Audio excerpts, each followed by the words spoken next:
Os impostos e as contribuições podem ser pagos em cruzados novos durante os próximos 2 meses. Mas presta atenção.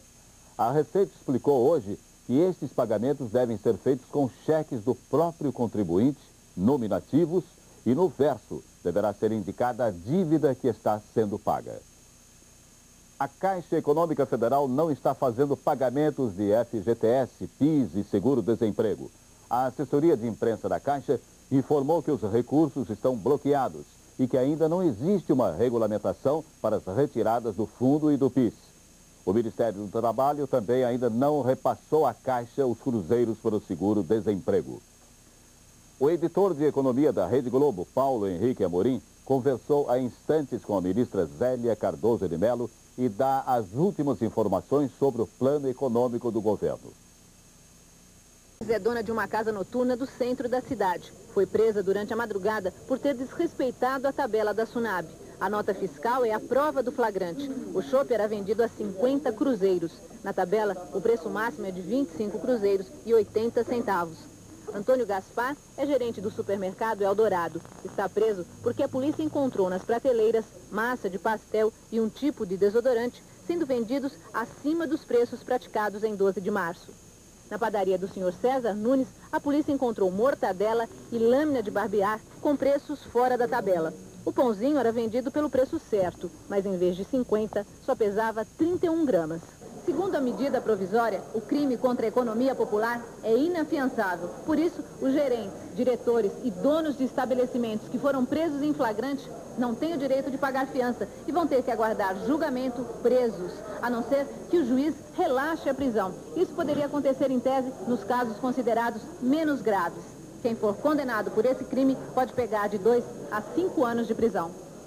No Rio, a Polícia Federal prende o gerente de um supermercado. Os fiscais descobriram que houve remarcação de preços. Fiscais da Sunab e agentes da Polícia Federal fizeram uma blitz neste hipermercado, o CP, na zona norte do Rio. Eles verificaram pelas notas fiscais que houve reajuste de preços de 7 produtos. O hipermercado foi autuado. Depois de assinar o auto de infração, o gerente Jaime Reis foi levado para a Polícia Federal. O gerente prestou o depoimento na Polícia Federal e foi liberado. Em Curitiba, a polícia prendeu o gerente de um dos maiores supermercados do estado. Ademir Sopa é acusado de vender produtos com preços acima da tabela. Ele pode pegar de 1 a 4 anos de prisão ou então pagar multa que varia de 5 mil a 200 mil BTNs. Em Vitória, 2 gerentes de supermercados. Esses hotéis estão com mais de 60% dos apartamentos ocupados, o que é muito bom para essa época do ano. E só os turistas também não deixam os restaurantes de luxo ficarem completamente vazios. Para os estrangeiros, o Brasil ficou mais caro com a queda do preço do dólar. E para os brasileiros, o voo para o exterior ficou quase impossível. A venda de passagens internacionais está paralisada. E no setor doméstico do aeroporto, a situação não é muito melhor. Até na ponte aérea para Brasília, hoje havia poucos passageiros. A fila no aeroporto ficou mesmo só na agência do banco. A queda do movimento no Aeroporto Internacional do Rio foi calculada em 70%. E na ponte aérea Rio-São Paulo, no aeroporto Santos Dumont, foram cancelados 20 voos por falta de passageiros. Mas a queda mais brusca de movimento foi nos trens de passageiros para Belo Horizonte e São Paulo. No fim de semana, os estrangeiros, ele resolveu falar do novo plano econômico brasileiro.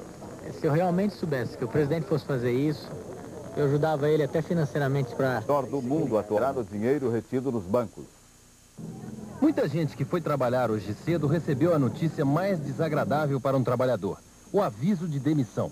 Nessa empresa de produtos eletrônicos, quase a metade dos funcionários perdeu o emprego. Para justificar as 187 demissões, não havia nenhum diretor. Eles estão visitando os clientes, né, vendo uma posição sobre as entregas, os pedidos, né? E a nossa diretora financeira foi ao banco. O sindicato da categoria mandou um representante para negociar as demissões. Como ele não tinha com quem conversar, sobrou mais revolta entre os demitidos. O governo prometeu que ninguém ia ser demitido e está todo mundo na rua, mais de 200 funcionários? eu acho que foi uma decisão precipitada. Eu acho que você poderia esperar aguardar um pouco mais, ver como ia ficar a situação econômica do país, de fato, se isso aí vai gerar mesmo desemprego. Durante todo o dia, os telefones de muitos sindicatos de trabalhadores aqui de São Paulo não pararam de tocar. Eram pessoas indignadas pelo fato de terem sabido pela manhã que não estavam mais empregadas. Hoje, um dos setores mais movimentados foi o da construção civil. Pelo menos 2.000 funcionários foram dispensados. O que nós achamos é que, mantido esse quadro, ou havendo alteração, dentro de 3 ou 4 meses, através de obras públicas, já que os governos são os grandes detentores do dinheiro, a implementação de obras públicas vai fazer a relocação desses trabalhadores. Então, o desemprego seria momentâneo. Mas nem tudo é frustração para quem trabalha. Num dia como hoje, ainda foi possível encontrar uma oferta de emprego. A pequena confecção de roupas masculinas já tem 23 funcionários. Quer contratar mais 10. Tudo porque o dono entendeu que a única forma de fazer caixa em cruzeiros é produzindo. Com os fornecedores, ele já negociou um prazo de 90 dias para pagamento. O mesmo tempo, ele está oferecendo aos clientes. Além disso, ele está confiante no desconto das duplicatas no banco para poder pagar as despesas e os salários. Se eu parar hoje, eu quebro fatalmente. Então eu prefiro, na pior das hipóteses, quebrar com todos os meus funcionários trabalhando e produzindo. A Fiesp, reunida agora à noite, fez um apelo aos industriais de São Paulo. Segurar a mão de obra por mais 30 dias, até com férias coletivas, se preciso. E lembra que a melhor saída é negociar compras a prazo e vendas a prazo na indústria e no comércio, nesta emergência sem dinheiro. As fábricas transferem os prazos dos fornecedores para os varejistas e o comércio reconquista os consumidores pelo crediário com juros honestos, claro. Com isso, a economia volta a funcionar, ainda que em marcha lenta, garantindo o emprego de meio mundo. O Banco Central e a Polícia Federal fazem blitz em vários estados para exigir que os bancos cumpram as medidas econômicas determinadas pelo governo.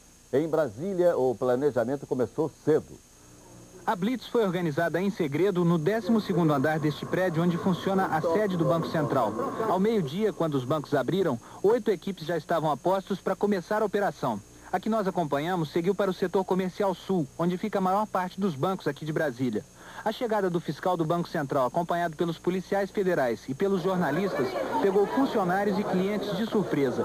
Durante mais de uma hora, o gerente desta agência explicou aos fiscais como está sendo feito o atendimento e quais são os problemas que o banco está enfrentando para cumprir o que determina o Plano Brasil Novo. Quando surgia alguma dúvida, a equipe de fiscalização consultava o Banco Central através deste rádio. Em uma outra agência, o gerente teve que deixar alguns clientes participarem da reunião com os fiscais. Havia muitos problemas que foram rapidamente resolvidos com a presença da equipe de fiscalização. Essa operação foi deflagrada ao mesmo tempo em todas as capitais e nas maiores cidades do interior do país. O objetivo do Banco Central é o de vistoriar 2.000 agências bancárias por dia. Por enquanto, não estão sendo feitas autuações e as multas só começam a ser aplicadas nos próximos dias. Os fiscais estão se limitando a anotar as irregularidades, esclarecer dúvidas e ouvir as reclamações dos clientes, que não são poucas. A gente vai tirar na poupança, está zerado, diz que a gente só pode tirar no dia do vencimento da poupança da gente, está bloqueado lá. Acabo de ir ao banco para pagar um consórcio e o banco recusou receber. Eu não consigo saber meu saldo de cruzado desde segunda-feira e nem em cruzeiros, porque o sistema está fora do ar. O Banco Central vai estudar caso a caso que foi encontrado. Em caso dessas irregularidades, devidamente comprovadas, documentadas e tal, não, houve uma fé, não? Está solucionando, não é não? Em São Paulo, muitos clientes também não estão conseguindo retirar cruzeiros dos bancos. Se tem gente que tem saudade do tempo em que cheque, poupança, fundo de investimento era só questão para bancários, esses são os agentes da Polícia Federal. Esse balcão de recepção, normalmente vazio, virou um muro de lamentações. O gerente não sabe de nada e também não quer dar os 25 mil. O banco se recusou a receber, dizendo que eu tinha que pagar em cruzeiros. O meu dinheiro está preso lá em cruzados. Os policiais, acostumados a correr atrás de bandidos e a tratar o chefe com muita formalidade, agora escutam o nome do diretor-geral pronunciado por gente que nunca foi da polícia com a maior intimidade. Resolvi vir falar com o Tuma aqui, eu liguei e falaram, o Tuma está aqui, você vem falar com ele. O Tuma foi bem claro, falou, não, o banco tem que pagar. O balcão é só a primeira etapa, mas a intenção de cada um que vem aqui se queixar é que a Polícia Federal vá conferir a reclamação. O seu Pedro Richard conseguiu que isso acontecesse. Ele queria retirar 2.000 cruzeiros da poupança e não deixaram. Agora, ele volta ao banco com a polícia e o Banco Central. Ele disse que tinha que esperar.